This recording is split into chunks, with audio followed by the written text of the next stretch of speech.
Stop right there. My father stepped directly in front of me before I could reach the wedding venue doors. I stared at him, still exhausted from a 16-hour flight, Chloe's carefully wrapped wedding gift tucked under my arm. Dad, what are you doing? My mother hurried over. The second she saw me, her expression changed, not happiness, not surprise, alarm.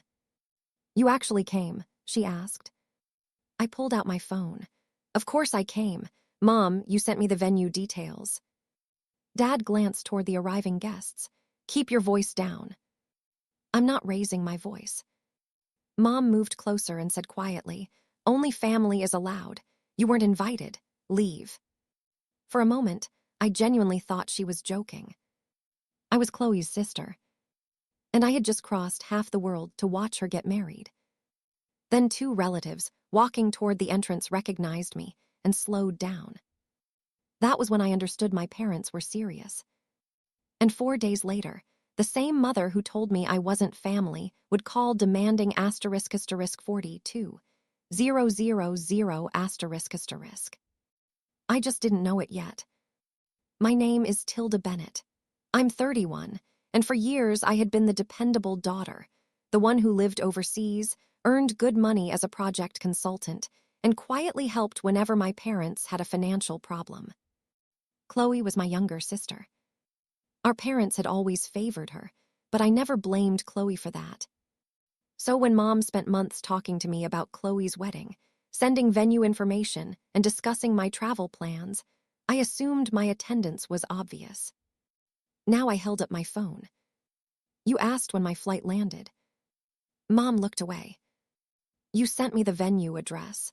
You knew I was flying 16 hours. If I wasn't invited, why didn't you tell me? Dad's jaw tightened. Don't make Chloe's day about yourself. I'm asking why I'm being thrown out of my sister's wedding. Through the open doors behind him, I caught a glimpse of Chloe surrounded by people. I instinctively stepped forward. Dad blocked me again. Don't. That single word settled it. I looked at the gift in my hands, slipped it slowly back into my bag, and walked away while guests watched. That night, I changed my return flight. No confrontation, no begging Chloe for an explanation. I was finished fighting for a place among people who could look me in the face and tell me I wasn't family. 4 days passed. I was packing when Mom's name appeared on my phone. Part of me expected an apology. I answered. Instead, she said, Tilda, the wedding bill is still $42,000. How are you going to pay it? My hand froze over my suitcase. What? The outstanding balance, $42,000.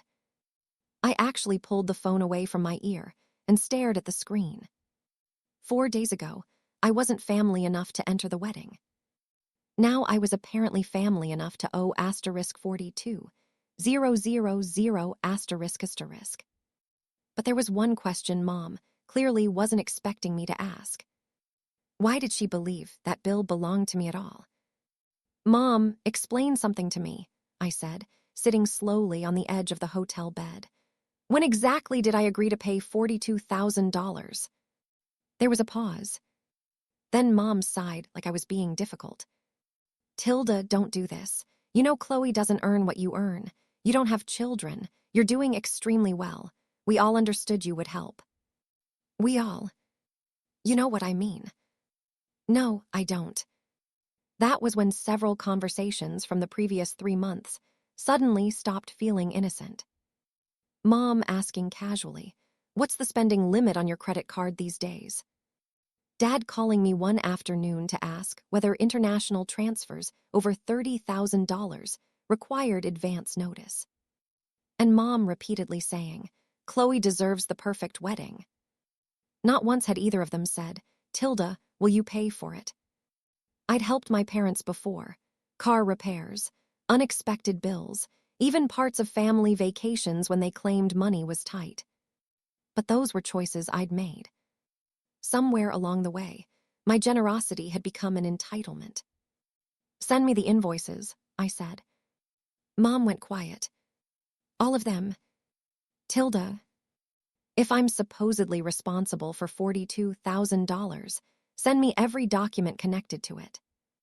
10 minutes later, an email arrived. I opened the attached folder. Venue balance, catering, flowers, production expenses. Then I noticed something buried in the vendor notes. Asterisk remaining balance, covered by bride's sister. I opened another document.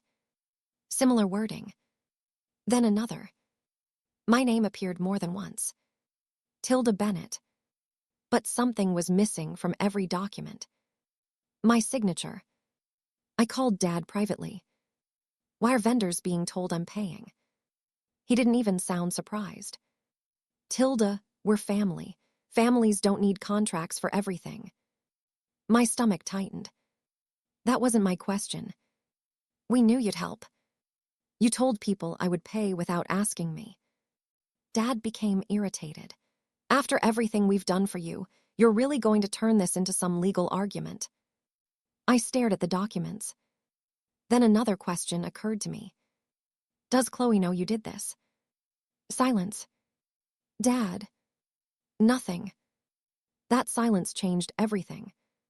This wasn't simply my parents overspending and asking their successful daughter to rescue them. Someone had deliberately given vendors my name. And apparently, my sister might not even know. I ended the call, found the venue's contact information, and wrote one short email. Please provide copies of every communication in which I was identified as financially responsible for this wedding. I have never authorized payment of these charges. I hit send. 20 minutes later, my phone rang. It was the wedding venue manager. Ms. Bennett, the venue manager said, I thought it would be better if we spoke directly. I closed my laptop. Please. She hesitated before continuing. Our understanding was that you would be covering part of the remaining wedding balance. Based on what? Conversations with your mother. There it was. Mom hadn't simply assumed I'd help. She had been telling other people I would. How many times did she say that? More than once. She described you as the family member who would provide the remaining funds. I looked again at the documents scattered across my hotel desk. Did I ever sign anything? No. Did I personally authorize payment? No.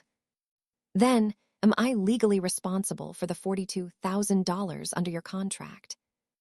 The manager answered immediately. No. The outstanding obligation remains with the individuals who signed our agreement. My parents.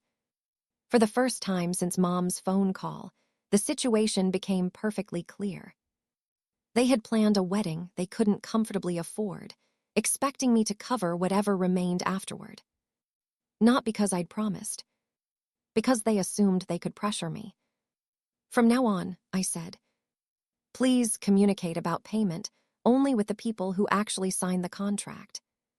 I understand. A few hours later, my phone rang again. This time it was Chloe. The second I answered, she exploded. Tilda, what are you doing? What are you talking about? Mom says you promised to cover $42,000, and now you're refusing because you're angry about the wedding. I almost laughed. So that was their next move. They weren't just trying to make me pay. They were turning me into the villain before anyone discovered what they'd done. Chloe, I'm sending you something. I forwarded the vendor documents. Look for my signature. Silence. There isn't one, she finally said. Exactly. Then I told her about Mom's call 4 days after the wedding. Chloe was quiet for several seconds. So you're refusing because they wouldn't let you attend? No, I'm refusing because I never agreed to pay. Being thrown out just makes their demand unbelievable. Another silence. Then Chloe said something strange. Wait. Her voice changed completely. What do you mean they wouldn't let you attend? I frowned. At the entrance, Mom and Dad stopped me. What? Mom said, only family is allowed. You weren't invited. Leave. Dad wouldn't even let me come inside to speak to you. Tilda, I never said that. I stopped breathing for a second. What? I didn't remove you from the guest list. I told her about the 16-hour flight, the gift, Dad blocking the doors, Mom acting shocked that I'd actually arrived. Chloe didn't interrupt again. When I finished, I could hear her breathing through the phone. Then her voice dropped almost to a whisper. Tilda, you were supposed to be sitting beside me at the family table. Check the seating plan, I said. I am. I heard Chloe moving around on the other end of the call, then the tapping of her laptop keyboard. A minute passed. Then she said, I found the earlier version. And you're on it. My name was exactly where Chloe said it should have been, at the family table. Then Chloe opened the final version. Tilda, you're gone. She started searching through messages from the week before the wedding. Another discovery came almost immediately. Mom told me you couldn't get away from work. I sat upright. She knew I was flying in. I know that now. We began comparing our messages. Mom had told Chloe I couldn't attend. Mom had continued discussing travel and venue details with me. And when I actually arrived, both of our parents physically stopped me from entering. It wasn't confusion. They had deliberately kept us from comparing stories. Chloe confronted them that evening with her new husband beside her. I stayed on the phone while she asked, Mom, did you remove Tilda from my seating plan? Mom tried to redirect. Chloe, you just got married. Why are we creating drama now? Answer me. Finally, Mom admitted it. I changed some arrangements. Why? I was protecting you from embarrassment. That phrase triggered a memory. Weeks earlier, Mom had mentioned Chloe's wealthy in-laws. They're very traditional, she'd told me. They ask a lot of questions. Questions about why I was 31 and unmarried. Why I lived overseas. Why I traveled constantly. Why I rarely attended family gatherings. At the time, I dismissed it. Now I understood. My parents had excluded me because they wanted to control how our family looked to Chloe's new relatives. But privately, they were perfectly happy using the income from that supposedly inconvenient daughter to finance the image. I didn't argue anymore. I acted. I stopped every voluntary payment I had been making for my parents. Then I emailed the venue. I did not authorize the $42,000 balance. I did not sign the agreement. Please direct all payment requests to the contract signatories. Mom started calling almost immediately. Once. Twice. 5 times. I ignored every call. Then my screen lit up with a group call. Chloe. Her husband. Dad. Mom. I answered. Mom jumped in first. Tilda, you've completely misunderstood. Mom. Chloe cut her off. The entire call went silent. Then Chloe said, Tell Tilda why you really removed her from my wedding. For several seconds, nobody spoke. Then Mom finally said, Chloe's in-laws had questions. What questions? I asked. Mom exhaled sharply. They'd never met you. They kept asking why you lived overseas, why you weren't married, why you were hardly ever at family gatherings. I didn't want to spend the wedding explaining everything. I stared at the phone. So you erased me. That isn't what I said. It is exactly what you did. Chloe jumped in. You told me she couldn't come because of work. Mom went quiet. Dad finally spoke. We were trying to keep things smooth with the new family. Chloe's husband answered before I could. My family never asked you to exclude anyone. Another silence. Mom tried again. I just thought the photographs would look more cohesive. Everyone together, everyone settled. Except your daughter, Chloe said. That landed harder than anything I could have added. Now the entire plan was visible. Mom had become insecure when Chloe's wealthy, traditional in-laws asked ordinary questions about me. Instead of simply saying that her older daughter had built an independent life overseas, she decided I didn't fit the image she wanted at the wedding. Dad went along with it because he didn't want tension with Chloe's new relatives. So they removed me from the final seating plan. They told Chloe I couldn't travel because of work. They let me fly 16 hours anyway. And when I reached the venue, they told me I wasn't family. But there was still the other half of the deception.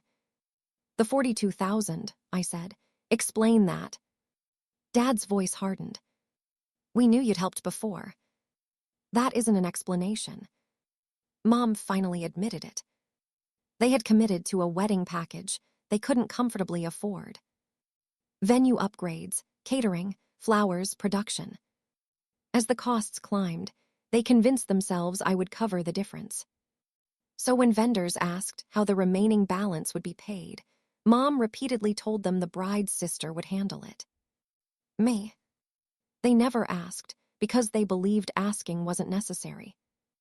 They assumed that once the wedding was over and the bills arrived, I'd do what I'd always done. Avoid an argument. Send the money. Restore the peace. And suddenly, Mom's phone call 4 days after the wedding sounded so absurd that I laughed once. Not because $42,000 was funny. Because 4 days earlier, these same people had stood between me and my sister and declared I wasn't family. Mom snapped, "What's funny?" I finally gave her the answer she'd been waiting for. 4 days ago, you told me I wasn't family. So send the bill to whoever was allowed inside. Mom gasped. Tilda. Dad immediately jumped in. So you're punishing Chloe now? No, Chloe said. Dad stopped. Chloe continued. She's not responsible for my wedding. She didn't sign anything, and you used her name without permission. Her husband agreed. You signed the contract. This isn't Tilda's debt. The perfect family image my parents had tried so desperately to protect had collapsed in front of the exact people they wanted to impress.